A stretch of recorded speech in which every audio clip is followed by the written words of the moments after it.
জীবনে কোনো জিনিসে হাত লাগাইনি। হে আমার যুবক, যারা গুটকা খাও তাদেরকে নিষেধ করে যাচ্ছি। শুধু গুটকা খেলে তোমার সামাজিক ক্ষতি নয়, শারীরিক ক্ষতি। বিশেষজ্ঞরা কি বলছে জানেন? যারা গুটকা খায়, বিড়ি খায়, নেশা করে, তাদের সর্বপ্রথম যে ক্ষতিটা হয় সেটা যৌবনের ক্ষতি হয়ে যায়, সেক্সের ক্ষতি। কি বুঝলেন? সেক্সের। আর কি বলবো, আমাদিকে লোকে বলে মলি সাহেব আপনাদের 4টা-5টা করে ছেলে হয় কি করে? বে আমরা নেশা করি না বে। আর তুই তো সব শেষ করে ফেলেছিস, তো তোর হবে কি করে রে? পাগল। বড় কষ্টের বিষয়। আপনাদিকে অনুরোধ করে যাচ্ছি, মমিন এমনি হওয়া যায় না। মমিন হতে গেলে আপনার জীবনটাকে সমস্ত পাপ মুক্ত করতে হবে। কোরআনে আছে কাদ আফলাহাল মুমিনুন আল্লাযীনা হুম ফি সলাতিহিম খাশিউন। আর ৩য় নম্বরটা, হে আমার নবী বলো, যারা মুমিন হতে চায় তারা যেন খুশু খুজুর সঙ্গে নামাজ পড়ে। ওয়াল্লাযীনা হুম আনিল লাগবি মুরিদুন, এবং তারা যেন পাপ মুক্ত জীবন করে, গুনাহ থেকে নিজেদিকে বাঁচায়। আর তোমার তো প্রতি পায়ে পায়ে গুনাহ, প্রতি পদে পদে গুনাহ। তুমি গুনাহ করছো, বাম্মাকে ভাত দাও না, স্ত্রীর সঙ্গে খারাপ ব্যবহার, প্রতিবেশীর সঙ্গে খারাপ ব্যবহার। যেমন আমাদের দেশের মসজিদগুলোই প্রত্যেক গ্রামে দেখবেন ফজরের পরে একটা করে চায়ের দোকান খুলে না প্রত্যেকটা গ্রামে। আর ফজরের নামাজের পরে কিছু মুসল্লি আছে, কাজকর্ম নেই, ফজরের নামাজের পরে মসজিদ থেকে বেরিয়ে চায়ের দোকানে বসে গেল, ইমাম থেকে শুরু করে গোটা গাঁয়ের চুগলখড়িটা ওখানেই করে। হাসছো, আমি বাস্তব কথা বলছি। মানে কোরআনে আছে, যারা গীবত করলো তারা নিজের মরা ভাইয়ের মাংস খেলো। আপনি নামাজ পড়ে বেরিয়েই যে পাপটা করছেন, মরা ভাইয়ের মাংস খাওয়ার পাপ করছেন। আপনি ভেবে রেখেছেন যে আমি কি পাপ করছি? যদি বলেন কি করব, ফজরের নামাজের পরে একটু কোরআন তেলাওয়াত করুন মসজিদে বসে, হয়ে গেল। বাড়িতে গেলেন, স্ত্রী কোরআন তেলাওয়াত করছে, আল্লাহ যদি তোমাকে শক্তি দেয় 2 কাপ চা তৈরি করুন, বিবির কাছে গিয়ে বসে তুমি 1 কাপ খাও, আমি 1 কাপ খাই। নবীজির সুন্নত, নবীজি যখন বাড়ি থেকে বের হতেন কিসে? ব্যবসায়, সফরে, বিবিদের কপালে চুম্বন দিয়ে বের হতেন। নিজের হুজরাখানায় বিবিদের কপালে চুম্বন দিতেন। তুমি কি কোনোদিন করেছো যে সকালবেলায় আমি ব্যবসায়ী বেরিয়ে যাচ্ছি, আমার স্ত্রীর কপালে একটা চুম্বন দিয়ে যাই, আমার বিবির কপালে একটা চুম্বন?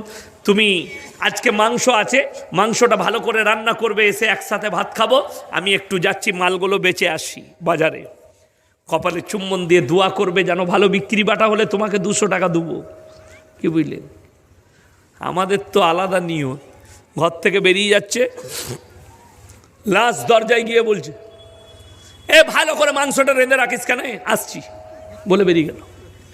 ঠিক বললাম না ভুল বললাম? সালাম নাই, কালাম নাই, শুনেলেন, তরবিয়ত নাই। কই? ইসলামে নারীদের জন্যে পর্দাকে ফরজ করা হয়েছে। আপনি আপনার বিবিকে রাখতে পেরেছেন? আমি একটা ডেমো দেখিয়ে দিয়ে যাই, রাগ করবেন না। ডেমোটা মারাত্মক ডেমো। এইখানে আমরা এতগুলো মানুষ বসে আছি, ইনাদের কাছে টেবিলটা গার্ড আছে, আপনারা কেউ আমার পেট দেখতে পাচ্ছেন? কথা বলবেন, কথা বলে না? গোটা শরীরটা ঢাকা আছে না নাই? হাতের এখান পর্যন্ত, পা পর্যন্ত শরীর ঢাকা, পিঠটাও বেরিয়ে নেই। তোমার শরীর ঢাকা। সকালবেলায় আপনি যাবেন বাজারে, রায়গঞ্জ যাবেন, বউকে নিয়ে যাচ্ছেন বাইকে, আপনার শরীরটা ঢাকা, বইয়ের পেটটাও বেরিয়ে আছে, পিঠটাও বেরিয়ে আছে। ঠিক বললাম না ভুল বললাম? তুমি নিজেকে মমিন বলে দাবি করো কি করে? তুমি এসে জোহরে নামাজ পড়বে দিয়ে বলবে মমিন, অথচ কোরআন বলছে ওয়াদরিব খুমুরিহিন্না আলা জুনুবিহিন।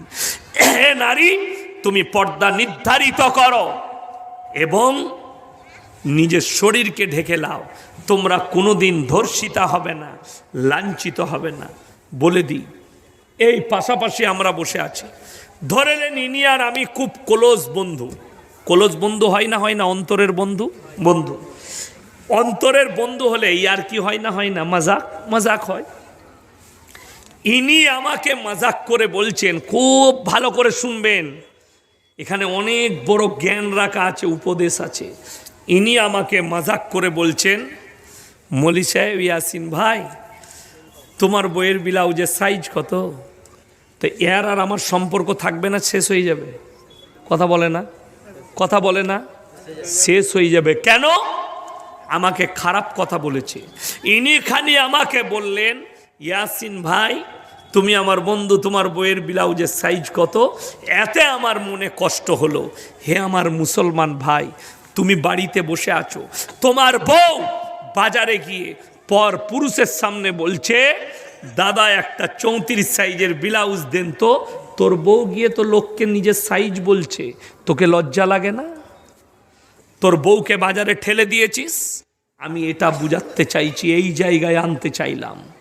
আজকে নারীরা বাজারে, পুরুষরা বাড়িতে।